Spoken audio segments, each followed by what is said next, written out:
The Flight Attendant and the Fugitive Part 5. Chapter 16, The Yacht Proposal. The yacht was called Seraphine, which felt either wildly ironic or deeply appropriate, depending on your sense of humor. It was the kind of vessel you didn't rent, not unless you knew the owner personally or owned something more valuable than gold. A floating palace, all polished teak and chrome curves, with a staff that never spoke first and champagne that flowed like tap water. They'd taken it out on a whim, or rather, Antony had. He'd made a single call the night before, and by morning, the Seraphine was anchored just off the coast of Espiritu Santo, bobbing in the clearest water Alice had ever seen. It was obscene. And perfect. And so far removed from the woman she used to be that she almost didn't recognize herself in the deck's mirrored panels. She was barefoot when she stepped onto the aft deck.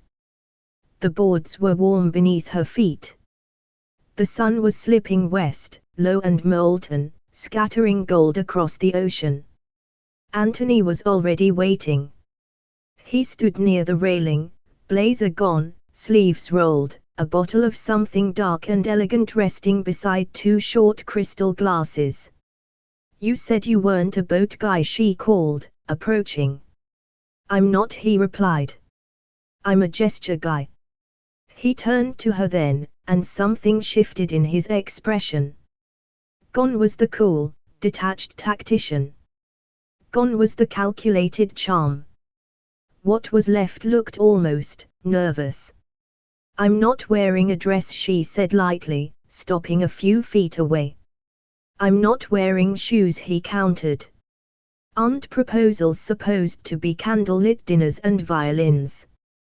"This isn't a proposal," he said, then paused. "Not until it is." She raised an eyebrow. "I'm just pouring scotch." He turned, lifted the bottle. "Macallan. 50-year. The kind of scotch you don't pour. You whisper to it. You keep it in a safe. You only open it if someone's born or dies." He filled the glasses. Handed her one. Then, finally, looked her full in the eyes. "Alice," he stopped. Started again. "I don't know how to ask this without sounding like I'm trying to trap you. And I'm not. Not this time. Not with this." She watched him. His throat bobbed. "I've never had anyone stay," he said. "Not when things got ugly. Not when the plan changed. And God knows I've given you more than enough reasons to run." She opened her mouth.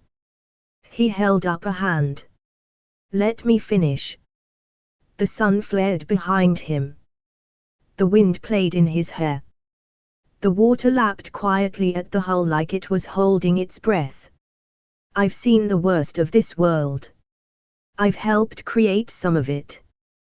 But you," he shook his head, almost laughing, "you walked into a jet with nothing but a smile and ended up blowing up my entire life. And somehow, I'm glad." A pause. "I love you." A longer pause. "And I want you to marry me." He reached into his jacket pocket. No speech. No box. Just a ring. 10 carats. Emerald cut. Ice clear. Set in platinum. He held it out in his palm.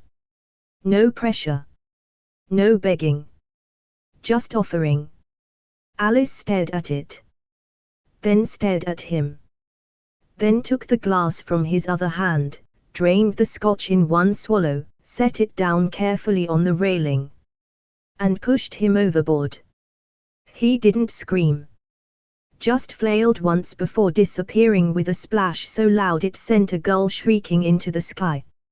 Alice stood there, breathing hard, heart hammering in her chest. Then she laughed. A real laugh. Full-bodied. Startled. Free. And she jumped in after him. The water hit like silk and sunlight. She surfaced with a gasp, hair slicked back, eyes wild.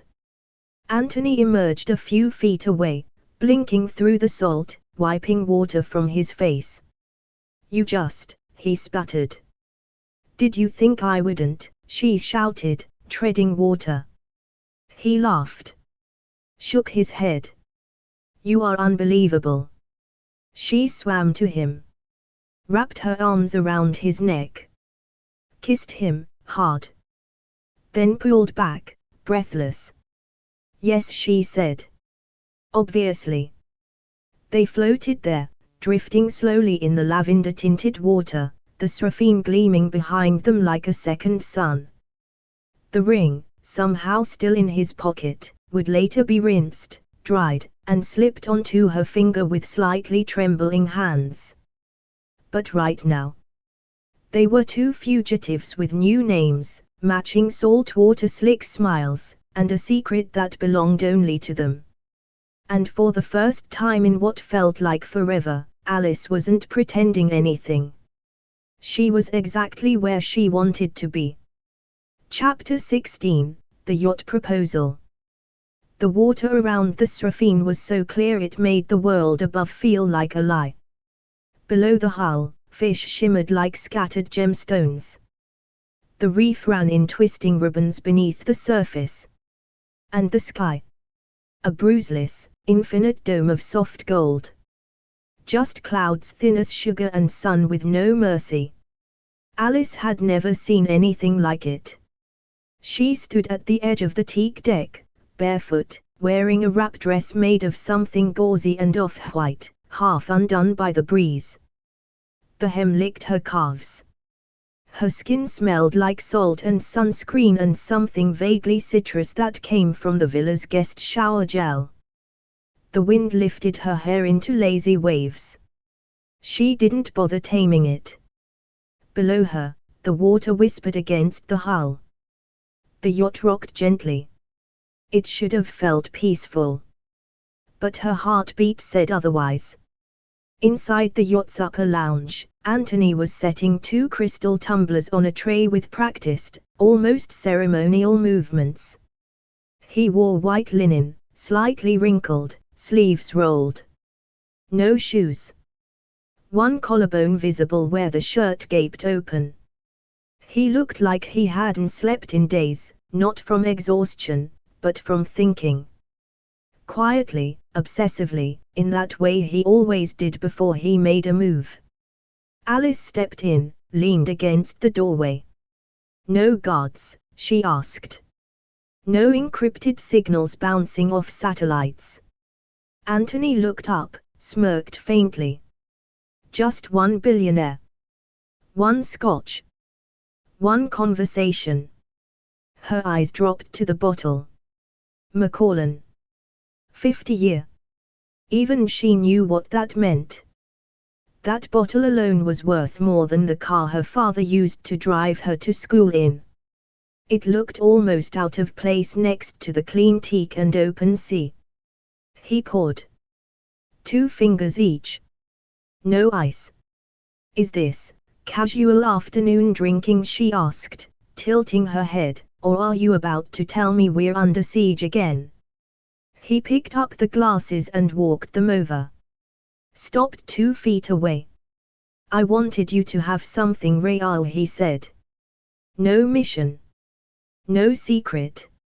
No Julian. Just me." Alice blinked. Her throat went dry in the worst possible way. She took the glass. It was cool against her fingers. They stood there, inches apart, as the breeze pushed through the open windows, lifting the white curtains like whispers. Antony's gaze dropped to the deck. Then lifted again. "I've done a lot of terrible things in my life," he said. "Some for money. Some for revenge. Some because I didn't know how to do anything else. But the worst thing, the only one I'd actually undo, if I could," he paused, "is waiting this long to say this." Alice didn't speak. She couldn't. Not even a clever quip to break the tension. Antony reached into his pocket. And without fanfare, without dropping to one knee or saying her full name or making a speech about destiny, he held out a ring in the center of his palm. Just his hand. And the ring. It was ridiculous. And perfect. Emerald cut. 10 carats at least. Clear as air. Framed in platinum. Modern, sharp. Not delicate. Not dainty. It looked like something stolen from a royal vault. Which meant it was exactly right. Alice stared at it. Then looked up. His eyes were steady now. Stripped bare. Not a con man. Not a mafia heir. Just Antony. She could see the waiting in him, not for her to say yes, but for her to run. For her to pull back. To laugh. To say this is too much. You're too much.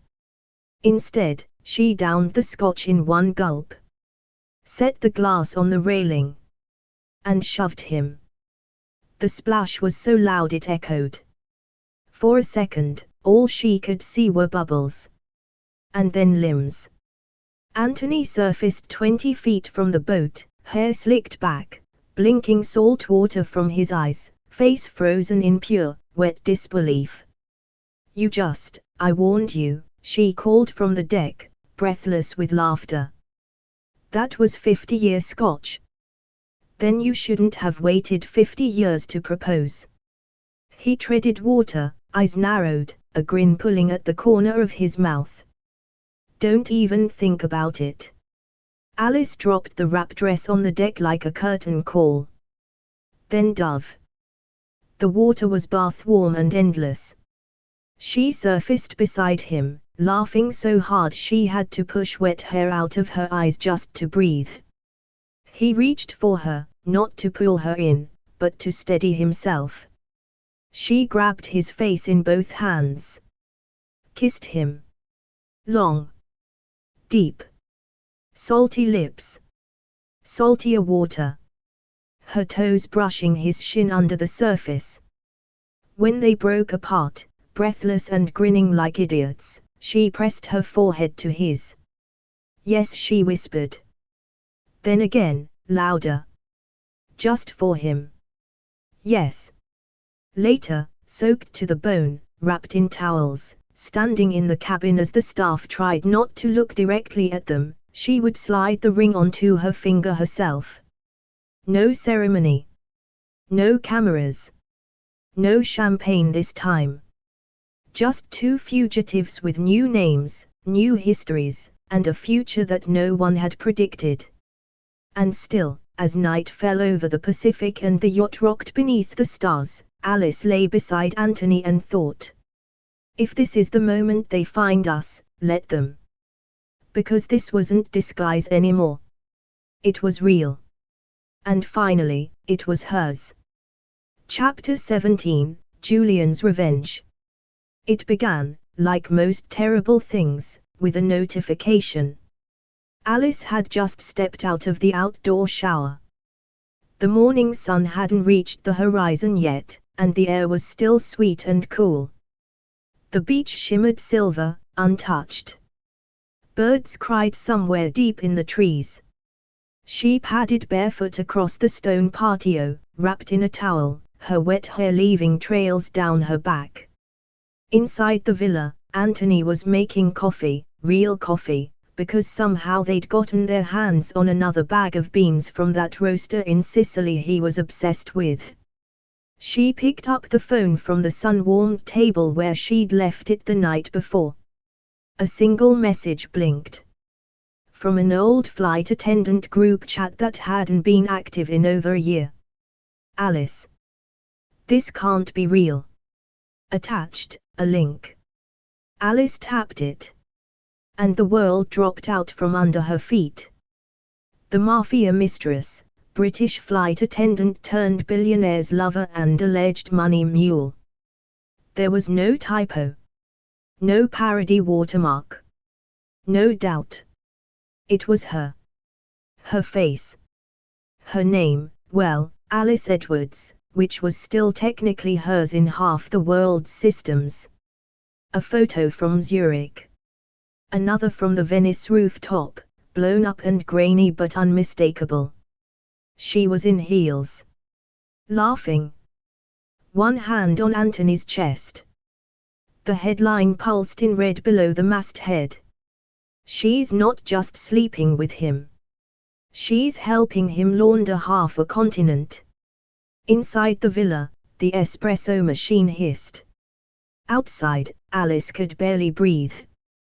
The article continued, full of leaked intel, anonymous sources and phrases like alleged romantic partner of Mafia heir Antony Giordano, alias Tony Gold, and linked to offshore shell companies traced to illicit European banking entities. The reporter. Julian's favorite press hound. The same one who'd broken the Mafia heir yacht party story 2 years ago, the one that mysteriously never named Julian, despite half the guest list being his friends. There was no mistaking it. Julian had gone public. And this time, he'd made it personal. She walked back inside without realizing she'd moved. The phone was still in her hand. Her towel was slipping. Her breath came fast and shallow. Antony was pouring coffee. He looked up the moment she entered. And froze. What happened? He asked, instantly alert. She tossed the phone on the counter. He glanced at the screen. Read it. Once. Then again. His jaw tightened. He didn't speak. Not for a long time. When he finally looked at her, it wasn't with surprise. Or fear. It was rage. Not hot and dramatic, quiet. Glacial. I should have known, he said. He wasn't trying to destroy me. He was trying to destroy us. Alice said nothing.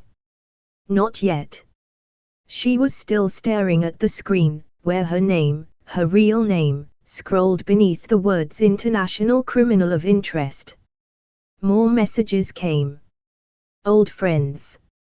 Former co-workers. People she hadn't seen in years.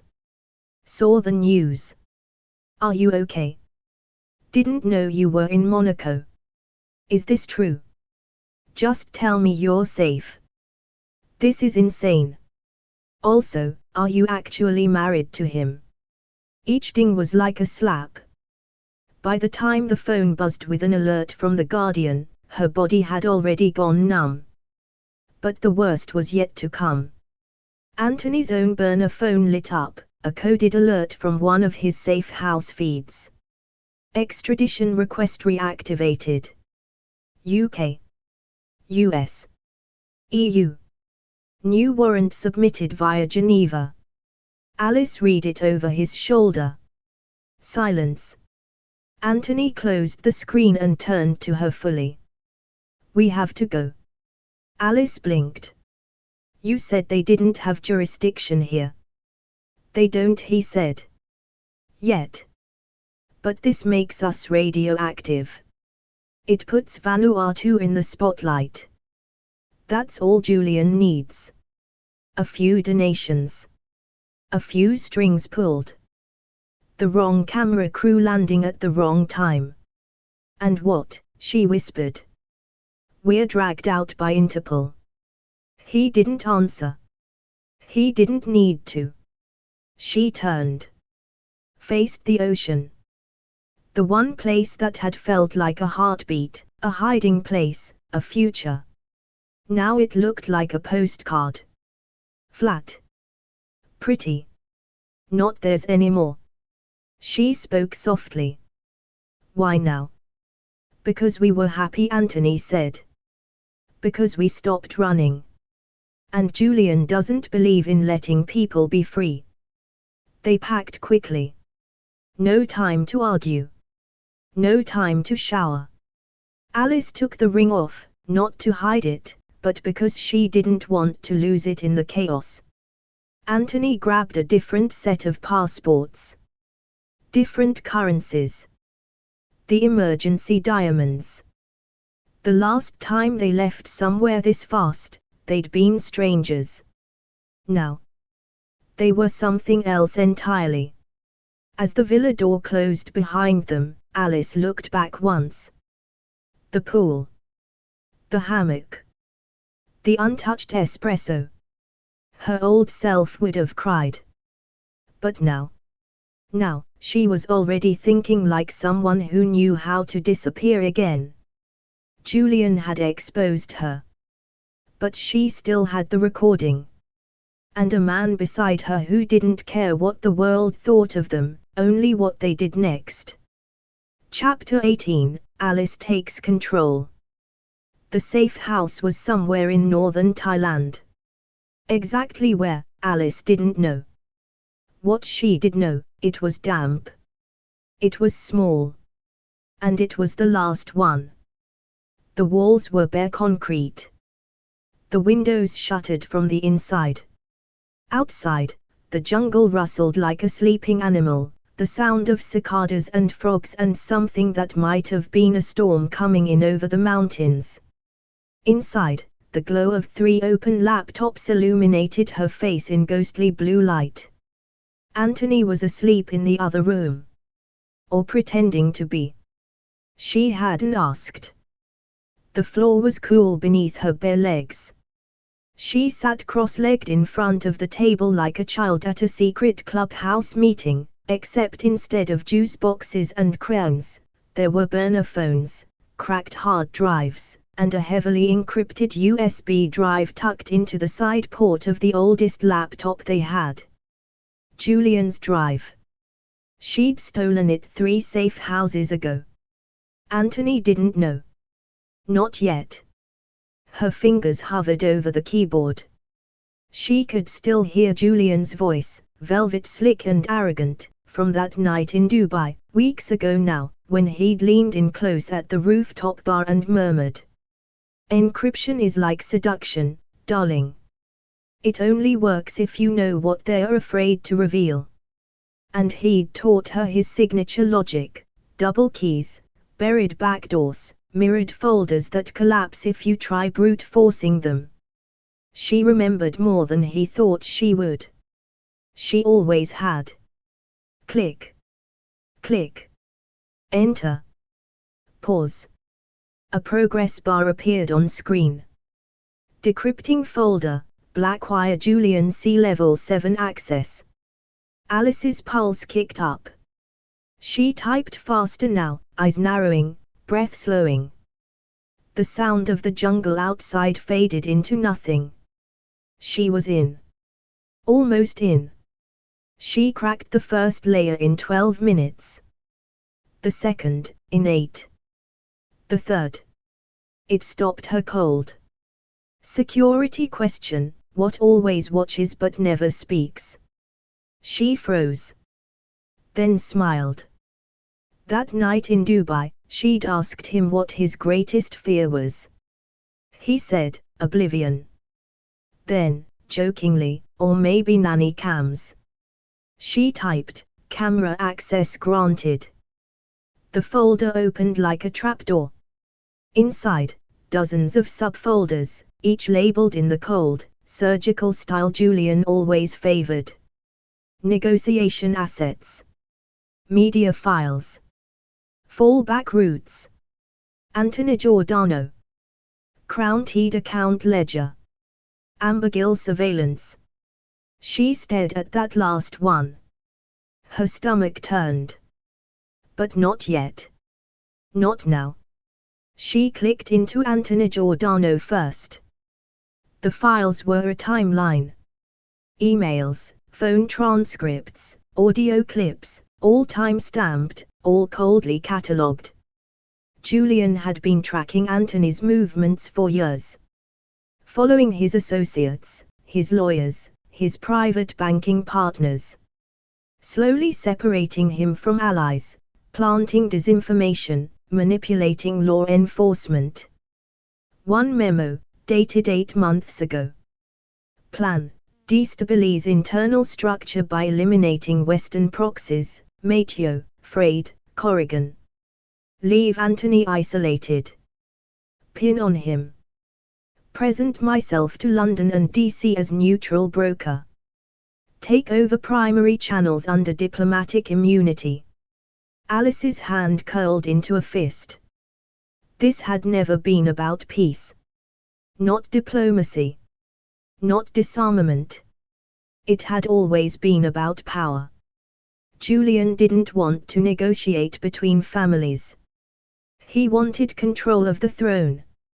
And Antony was the only one left in his way. She clicked into the media files folder. Her name. Her face. Her life. There were surveillance clips from Venice, Zurich, even Vanuatu. Photos of her boarding flights. Security cam stills from hotel lobbies. Her laughing beside Antony. Her kissing him in the ocean. Mafia Mistress, the tabloid had called her. But Julian had scripted the whole story. Every leak, every scandal, every anonymous source traced back to him. Alice stared at the screen. And for the first time since the rooftop in Monaco, she didn't feel like a woman on the run. She felt like a weapon. Julian had taught her how to hide. How to smile. How to play pretend. But he'd also taught her how to think like him. And that was his final mistake. In the other room, Antony stood. Alice, he called. She didn't answer. She was already transferring the files. Copying Julian's entire empire into a compressed archive. Scrambling it with a custom encryption code, her own this time. One he'd never crack. She stood. Closed the laptop. Walked to the door and leaned against the frame. Antony sat up in bed, eyes still fogged with sleep. She crossed her arms. "We're not running anymore," she said. He blinked. "What happened?" Alice's voice was clear. Steady. "I just proved he was never after peace. He was after you. Everything you built. Everything he couldn't touch. Until me." He stood now, alert. "You found it?" She nodded once. "I have enough evidence to bury him. Politically. Legally. Publicly." Antony looked at her like he was seeing something new. Something dangerous. Something magnificent. Alice stepped closer. Softly. "We burn him, Antony." A pause. "And then we come home. That's the end of this part, but trust me, the next one is even more thrilling. We drop fresh episodes every day, so don't miss out. Like, subscribe, and stay tuned, you won't want to miss what's coming next." Because every broken heart deserves a comeback. If this story touched you, don't forget to subscribe for more emotional romance every week. Hit like, drop a comment, and ring the bell so you never miss a moment of romance, redemption, and powerful love. And don't keep the drama to yourself, share this story with someone who lives for twists just like you. Thanks for listening, and remember, sometimes the best comeback is becoming unforgettable.